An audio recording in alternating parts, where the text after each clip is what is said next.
The worst game. We've been through a lot, you and I. In the past months, we've seen some really bad games.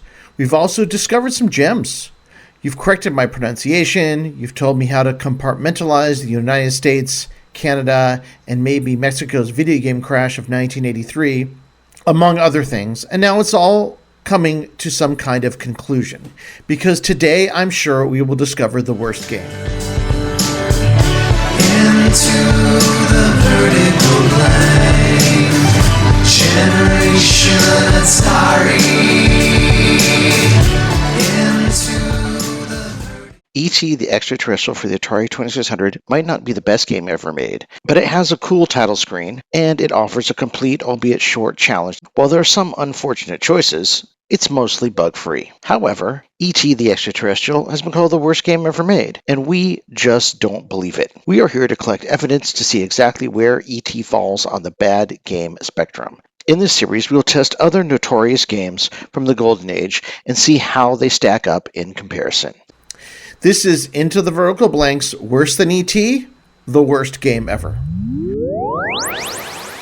Before we go ahead and find the worst game, let's recap on what we've been through in the past 12 months or so. If you so desire, you can go back and watch all of these episodes in the Worse Than E.T. playlist at youtube.com/intotheverticalblank. This all started more than a year ago, after I reread Howard Scott Warshaw's book Once Upon Atari and began feeling a little defensive for him, because I knew that E.T. was not the worst game ever made.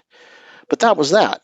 Then I innocently played Tax Avoiders as a way to salute tax season and realized it was worse than E.T., far worse, and an idea formed in my head to start looking for games that are worse than E.T.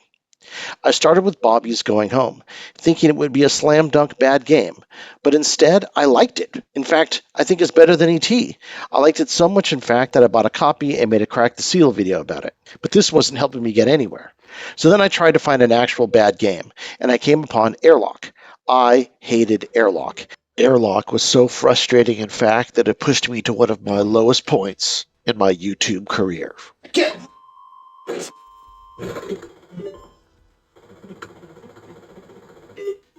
What the? Okay, let's go. Come on, reset. What the? It made me so mad playing it. I was sure I had found the worst game ever made. But then I got some advice on how to play it, and it turns out while it is bad, it's not as hard as I thought. Still, it's worse than E.T. Along with Airlock, I looked at 4 other games from Data Age, all of which were pretty bad, but maybe not the worst game ever made. Next, I tried the games from Mythicon, and whoa, are they bad. So bad, in fact, I'm pretty certain one of them is probably the worst game ever made. Star Fox, in particular, made my head throb with its badness. But I was still not done yet. By the way, after playing the Mythicon games, I went back and reevaluated my thoughts on the Data Age games, because they made me think the Data Age games were much worse. Next, I played a bunch of games from Bitcorp, like Mr. Postman, and while some suffered from varying degrees of badness, some were actually pretty much okay too. So while it was a weird romp, I was no closer to finding the worst game. Next, I took a very personal turn to try to explain what game I think might be the worst. The point of this episode was to explain how I think the worst is subjective and probably has more to do with expectations than quality. In this case, the game was Marauder, which I compared to my disappointing experience buying the Kiss Dynasty album in 1979, and many people disagreed with me, proving the subjectiveness of this entire operation. Then I tackled Atari 2600 Pac-Man to see if it is the worst. But while Pac-Man is subjectively bad, it's probably not the worst. What I found in that episode is that I believe Atari's marketing was the problem. It was the worst, not just the game itself. And then I took a long break to try to contemplate all of this. Finally, I'm back, almost a year after I started, ready to finish this quest. Over the past few months, I've been given suggestions for really bad Atari 2600 games. So here are a few of them. The first, Custer's Revenge. Let's talk about something I avoided, Custer's Revenge. This is by far the worst game ever made. I should have subtitled this series Besides Custer's Revenge, because I didn't even want to acknowledge its existence. This is just a terrible, terrible, horrible thing. It's not even a game. It's a racist, violent, horrible, sexist propaganda piece. We won't even put its box on our chart. We will just put this note at the bottom that says, besides Custer's Revenge. Parker Brothers and Amadar. Parker Brothers was a legitimate player in third-party games in the Golden Age. However, many people point to Amadar as a really bad game. I've seen Amadar on some people's worst game lists. Amadar is based on the Stern arcade game of the same name, but it's a game that I have never played. And this is important for this discussion. I had no expectations for Amadar at all. I've never played it before. So when I played it, I was actually pleasantly surprised. It had a satisfying drawing mechanic that I found pleasing. This whole aspect really appeals to me. Sure, there's not much there, but at least there's more than 73 seconds of the airlock challenge. I'll actually put this at the level of E.T. Skeet Shoot. Skeet Shoot was supposedly the first third-party game from a company that was not Activision. It was followed closely by Space Jockey by US Games in February 1982. This is just awful.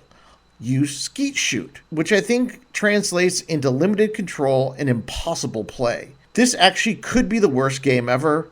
It gets our lowest score. Karate by Ultivision. I've seen people call this the worst game ever too, and I can see why. It's stick figure fighting. Yes, it is not good, and it was not a good idea to attempt this on the Atari 2600, and the sounds, whatever are there, are awful. But it's not worse than Firefly, it's just unfortunate. So on our chart, we'll place this game on the same level as Firefly. But we are out of room, so we have to expand the chart. There. Now let's add to it. Pac Kong. Here's Pac Kong by Quell. This game looks awful with graphics and music that appear to be stolen from better games and then slightly modified, with collision detection extracted directly from tax avoiders. And watch out for those attack keys. But, and this is a big but, it appears to offer as much variety and challenge as Airlock, so it goes on that line. But here is my question. Who made this, and what is its real name? Is it from Hertis or Rainbow Vision? Is it named Inca Gold, Spider Kong, or Tonky Kong? This one is definitely worser, and that brings us to Aliens Return. This game is completely unfathomable. I think it's supposed to be a take on the Pac-Man game Spielberg requested when he first talked to Howard Scott Warshaw, but instead is bizarre and awful, and oh my god, why am I doing this to myself? I think it was made by ITT Family Games, who also made or released the following list of games: Cosmic Town, Firebird, Hell Driver, Laser Base, Meteor Defense, Mountain Man, Peter Penguin, and Pumiki. Finally, Wilmer the Wanderer. It's literally the same game as Bobby Goes Home, but with a nice background. This is all starting to make me go a bit crazy. And this brings me to the ultimate challenge with games from these little documented companies. I'm just not sure who made which games and who licensed them and who pirated them. In fact, there are entire threads on Atari Age from 20 years ago trying to figure out the same thing. And it's just getting to be too much. So wait, you know what? This is too hard.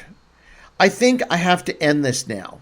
I've got to stop. I've been having an actual nightmare about this process. In all honesty, I love the Atari 2600. I'm tired of pointing out games that were worse than E.T. I'm tired of pointing out other people's mistakes. These games were made 40 plus years ago with almost no tools or no documentation. In many ways, it's a miracle any games got made at all. Even the programmers of the worst still pulled off little miracles to get anything to show up on the 2600. It's really unfair for people like me to look back and make charts and lists like this. I have no idea what these developers went through to make any kind of game. So you know what? I'm going to do something to fix this. I'm going to make what I believe is the worst Atari 2600 game ever and take all of these little guys off the hook.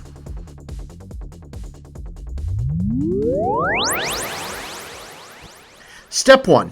The setup. With the Atari Dev Studio plugin and Visual Studio Code, I start a Atari Basic game. Yeah, see, to make my game even worse, I'm taking an easier route than any of the people who had to make an Atari 2600 game in the Golden Age. They couldn't have possibly had it as easy as I do with Atari Basic. Step 2. Name my game. This one is easy. I'm going to edit the default Atari basic title screen and call it Worst Game, because that's all the letters that will fit when you try to write stuff with these playfield graphics. Step 3. Now I'm going to design my game. Now that I have a name, I need to figure out what would be the worst game. Maybe we start with some bad things from the games we've seen already. Maybe I'll make a game that's really, really hard, like Airlock, almost too hard. I'll use up too many resources on my 4K game, with no bank switching on the title screen and the end screen. I'll add some random places where things veer off into weird directions. You'll get one life only. I'll make the controls really hard, and I'll also add a cheat mode and an Easter egg. So this is how this game works. Fireballs fly in from the left or right of the screen. From whichever direction the balls come, the player closest must avoid the fireball. When the fireball reaches the center of the screen, they become energy balls that must be collected by the second player sprite on the other side of the screen. It's the opposite when they come from the other side. You get 1 point for each successful catch. You get 1 life. If you miss a ball, it leaves the screen on the opposite side and the game is over. At 256 points, the game is over and you win. That's it. So now let's create an elaborate story setup for this very basic game. Here's the story. It is wedding eve for Princess Aurora and Prince Beau. They are destined to be happy together after their upcoming glorious day of matrimony. For Aurora is the most beautiful princess in the land, and Beau is the manliest prince the realm has ever seen. But there is a deadly game afoot. The evil wizard Mayor Dracoville does not want this marriage to happen. He wants all the power of the kingdom for himself, so he has conceived a diabolical plan. While ancient magic royal spells prevent Mayor Dracoville from outright killing the happy couple, they do not prevent him from testing them. The tradition of ancient royal magic allows Mayor Dracoville, the wizard of the realm, to design a game to test the couple's suitability as king and queen, who can work together to serve the kingdom. In past happier times, these games have been simple, jovial challenges that gave the assembled wedding party a hearty laugh. For instance, the prince helped the princess put on makeup with one hand tied behind his back, or the princess directed a blindfolded prince on how to light a fire in the fireplace. The eve before the wedding day is joyous and happy. There is a delicious dinner and a night filled with laughter, romance, flowers, and happiness. However, it does not end well. After dessert is served, it is time for Mayor Dracoville to announce the game he has designed for the happy couple to partake in. "I have designed the worst game ever," Mayor Dracoville announces. The wedding party gasps in shock. "I shall banish each of you, prince and princess, to your own dimensions. There, separated across the veil of the space-time continuum, you must work together to collect the energy of the suns." But it is not so easy. Fireballs from a sun in one dimension must be dodged, but as they cross the veil of space-time, they turn into pure energy that must be captured. And you must work together, yet you move in opposite directions. Do this 256 times without fail, and you will earn the right to marriage. Then, with an evil laugh, Mayor Dracoville disappears, and the prince and princess are transported to alternate yet parallel dimensions. Now it is your job to help them escape. Can you help them capture the energy of suns, save the wedding day, and free the realm from the evil grip of Mayor Dracoville? Can you help the prince and princess win at the worst game? Gameplay. Mayor Dracoville has banished the prince into one dimension and the princess into another. He has trapped them in an evil game, which there is barely a chance for escape. You control both prince and princess at the same time. Since they are in opposite parallel dimensions, they move in opposite directions when you push up and down on the joystick. Whichever side the fireball or energy ball is on, that character will be able to move away or move towards, while the other moves in the opposite direction. Watch out, there's a chance the ball will glance off at an angle when it hits the veil of space-time. As well, periodically, the balls get smaller and move faster. And then there are the pits. As the prince and princess progress, pits will open on the floor. You must avoid these at all costs. One touch and your game is over. For an easier challenge, make sure both difficulty switches are set to A. Most emulators start with them set to B. So if you set them both to A, you'll see a happy face come on the screen, and that means you're in the cheat mode, which means you have to capture significantly less balls to get to the end of the game, and the controls are not opposite. I don't have time to go over all the code here. I'll post a link to it in the show notes. There are probably a bunch of bugs in there too, but you know what? It wouldn't be the worst game without some game-killing bugs, would it? Here is the box art, AI generated, of course. I've also created a cartridge label and a manual, all of which will be made freely available to anyone who wants to experience the worst game ever made.